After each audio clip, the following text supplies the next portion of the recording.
Hi, I'm Joe Campanale. I'm the beverage director and co-founder of the Epicurean group of restaurants. We're at one of our restaurants right now. It's called La Picho in the East Village of New York City. You know, it always happens, someone comes over for dinner and brings you a bottle and you're like, ooh, gee, thanks. You put it off to the side and you open up something else. But there are ways that you can make those bottles a little bit more delicious.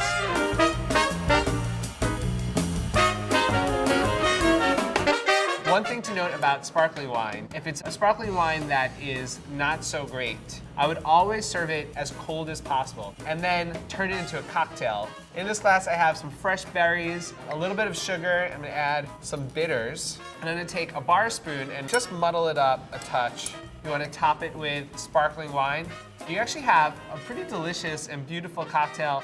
Now, say you have a bottle of white wine that you're not too excited about. You can just put it on ice, get it as cold as possible. The colder the white wine is, the less you're actually gonna taste it. On the other hand, if you have a really excellent bottle of white wine, I wouldn't chill it too much because you're muffling all of those flavors and all of the nuance. Let it come closer to room temperature and it'll be even that much more interesting and aromatic. If you have some of your bottle left over, say that much, something that I really like to do is pour it into an ice cube tray. And then anytime you have a recipe that you need to use wine for, just pull out a wine ice cube and you don't have to open up a fresh bottle and you're not wasting the end of your wine bottle.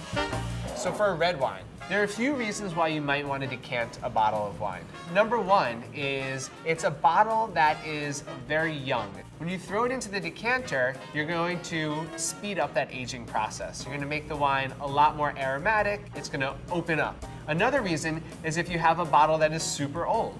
Red wines, when they're very old, tend to have sediment, and you don't want to drink that sediment. So if you take the wine from this bottle and pour it into a decanter, you can actually remove it off the sediment. The other reason is that any wine is kind of more fun in a decanter. So if you have a modest bottle of red wine, you throw it into a decanter, I think just the fact that it's in a decanter makes it a little bit more fun, a little more festive. What you want to do is take the decanter and the bottle and continually pour for the whole bottle without stopping. And if you see sediment, then you stop the pour. So we poured the wine into our wine glass. Wine is something that if you act a little bit more slow and you try to pay attention to it, it'll reward you. Thanks so much for listening to my views on wine, and I hope to see you at the restaurant soon. Cheers.